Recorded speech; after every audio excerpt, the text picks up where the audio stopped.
La Voix des experts, le podcast pour comprendre et agir.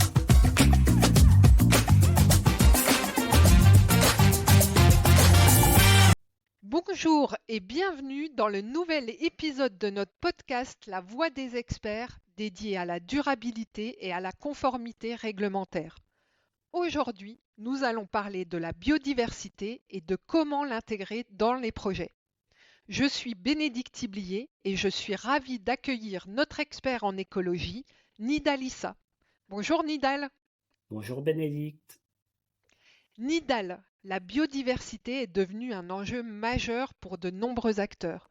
Peux-tu nous expliquer pourquoi c'est si important aujourd'hui ? Effectivement, la biodiversité est au cœur des préoccupations actuelles, du fait de son effondrement, considéré comme la 6e extinction, dite de l'Holocène. Nous observons une demande grandissante de la part des administrations, des porteurs de projets, de la société civile et même des citoyens. C'est devenu un enjeu crucial pour les promoteurs, aménageurs, collectivités, industriels et même les particuliers. Concrètement, comment intègre-t-on la biodiversité dans un projet ? C'est une excellente question. Chez Socotec, nous préconisons une démarche en 4 étapes clés. Tout d'abord, il faut disposer d'un état initial écologique robuste. Cette étape peut être précédée d'un prédiagnostic écologique permettant de définir la pertinence d'un projet au regard des premières sensibilités environnementales. Secondo, nous évaluons les enjeux écologiques du site et de ses alentours. La troisième étape consiste à caractériser et à quantifier les impacts écologiques du projet. Et enfin, nous déployons la séquence dite ERC en appliquant des mesures pour éviter, réduire, accompagner, suivre, voire compenser ces impacts lorsqu'ils sont significatifs. Merci Nidal. Pourrais-tu nous en dire plus sur cet état initial écologique ? Bien sûr, Bénédicte. L'état initial écologique combine une analyse bibliographique approfondie et des investigations de terrain correctement dimensionnées, réalisées à des périodes adaptées. Il est important de noter que la validité des données est généralement limitée à 3 ans, parfois un peu plus, et que la zone étudiée doit être plus large que l'emprise du projet lui-même, auquel on appliquera ainsi une zone tampon et plusieurs aires d'études. Et donc, une fois cet état initial réalisé, que fait-on ? Nous passons à l'évaluation des enjeux et à la caractérisation des impacts.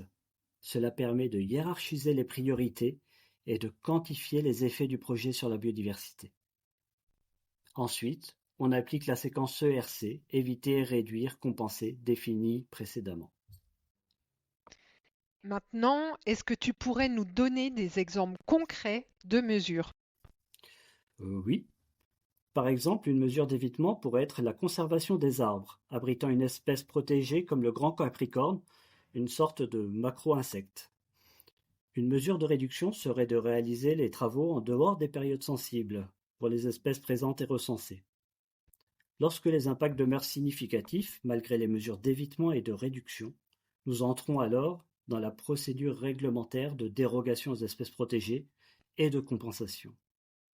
Dans le cas contraire, les mesures sont dites d'accompagnement. Par exemple, l'installation des nichoirs à oiseaux et à chauves-souris, la mise en place de bandes enherbées ou par exemple également des fauches tardives. Merci. Et donc, comment Socotec accompagne les porteurs de projets dans cette démarche ? Eh bien, nous intervenons à toutes les étapes du projet. Dès la conception, nous réalisons des diagnostics dits faune-flore et assistons dans la prise de décision. Pendant le chantier, nous apportons des préconisations particulières et assurons des suivis. Et sur le long terme, nous effectuons le suivi des mesures mises en place durant toute la durée de vie du projet. Une dernière question, Nidal. Quelle formation proposons-nous pour approfondir ces connaissances sur la biodiversité ? Nous proposons une formation intitulée « Intégrer la biodiversité dans les opérations de construction et d'aménagement ». Elle s'adresse aux architectes, aux responsables techniques, aménageurs et collectivités.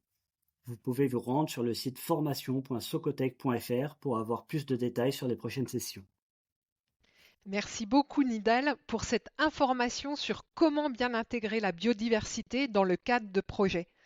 Pour toute question ou pour être accompagné par Socotec, n'hésitez pas à contacter nos experts à l'adresse suivante hse@socotec.com. On se retrouve très bientôt pour un prochain épisode La Voix des experts. Si ces podcasts vous intéressent, abonnez-vous dès maintenant. Au revoir.